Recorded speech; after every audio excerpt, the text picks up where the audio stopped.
If you had invested £10,000 into the S&P 500 back in 2020 during the 2020 pandemic, today you would have around about £19,500 in your account. That's £9,500 in capital appreciation. But don't let those numbers fool you, because not every year you're going to have that return. So don't let those numbers fool you to going all in into the S&P 500. And you're probably thinking, what are you going on about? Your thumbnail literally states, are you going all in into the S&P 500? Well, if you stick around, I'll explain why my strategy is to be able to build and accumulate big numbers when it comes to investing into the S&P 500. So my name is Wealth in Progress, and on this channel, I basically document my own personal journey with the stocks that I own. This is not financial advice. I'm not a financial advisor. And when you do invest, make sure you do your own research, because at the end of the day, your capital is at risk. This is my own personal journey, and these are the type of stocks that I'm going to be holding long term. Now, when people see a chart like this, they simply just focus on the £9,500 in profits. But what I find more interesting is what happened in those 6 years. So back in 2020, we all know that there was a huge pandemic, and in the stock market, there was a huge crash. And I think there was a lot of reasoning behind that, and I think it gave a lot of people the incentive to go out and sell their stocks. But if you was to hold on to your stock and realize that in time your stock portfolio will bounce back, and it has given that evidence over and over again, you would have gained an extra £9,500 in investments by just holding £10,000 in your portfolio. And the people who benefited from this crash aren't the people who invested into the perfect stock, because in my personal opinion, there isn't a perfect stock. Every stock has its lows, every stock has its highs. So if you was to go back in time and have a look at the S&P 500, we'll be able to give you that solid evidence that if the market was to crash, your investment long term will bounce back and you'll see more gains long term. Because with a solid company like the S&P 500, if you see that the stock has gone down, you can view that as a discount. This is why it's important if you have a look at your statistics at the average price. So if you're buying the S&P 500 at £100 and it's gone down to £90, that's at a discount, and you want to be able to throw more money into that stock. You'll be able to get more shares for a lower price. That means in the future, your return will be worth a lot more. And that personally is probably one of the biggest lessons that I've learned in the stock market. It's not about picking the perfect stock. It's about analysing the statistics, analysing the past performances, and just overall timing in the market.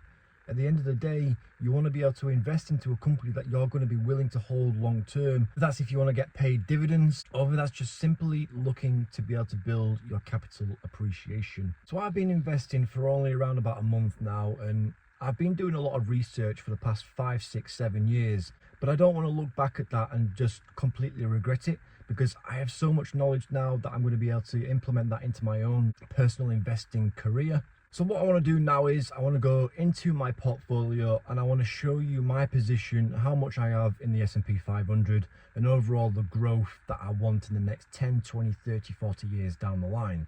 So looking at my portfolio, the S&P 500 is the biggest holding at around about 8-9% of all allocations.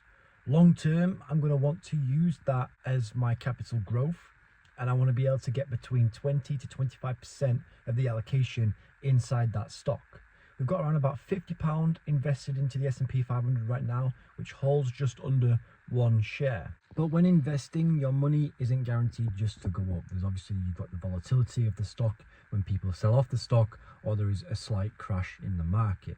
I invested into the S&P 500 just simply because the volatility is very low, and that's how I want to be able to set up my portfolio long term, is going for the more defensive stocks rather than the high yielded or high volatility stocks. So let's move on to the investing calculator. So I want to be able to see what my future portfolio value would be in the next 40 years, because I'm 28 years old now, and in another 40 years I'll be 68, which is the retirement age in the UK.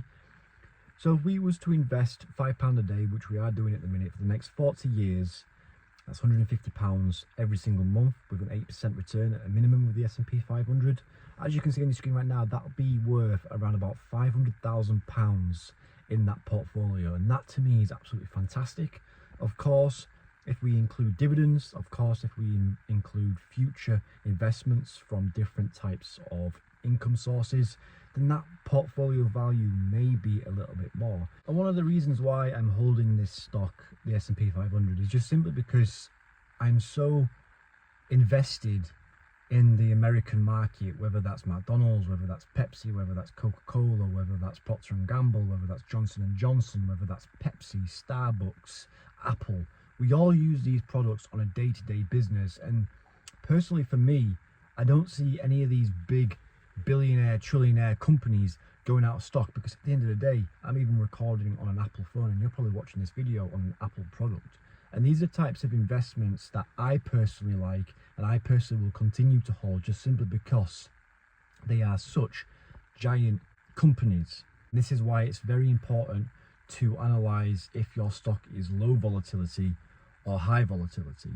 And this is why I set up more in a defensive approach, just simply because long term I will get steady income from my dividends, and also I will have slow capital growth, and from that I'm going to be okay, and my portfolio is going to do well, and I'm going to continue being able to bring in that extra bit of money. So we are coming towards the end of the video, and this has basically explained all the reasons why I really like the S&P 500. The stock isn't for everybody. Some people don't want to invest in it, and that's completely up to you. But for me personally, I have a lot of confidence in these big companies that they're never going to go bust. And the simple fact that they're raising the dividends every single year, the price is always going up, as the evidence has shown. But yeah, it's entirely up to you what you would do. But personally for me, the S&P 500 is going to be a big winner for myself long term. And eventually I'm going to be able to set up something for my daughter. So I'm going to be bringing that to the channel. I am also doing a £5 a day challenge in the S&P 500. I'm going to do a monthly update on that. But anyway, if you are new around here and you've enjoyed the video, make sure you subscribe to the channel. And I will see you on the next one. Peace.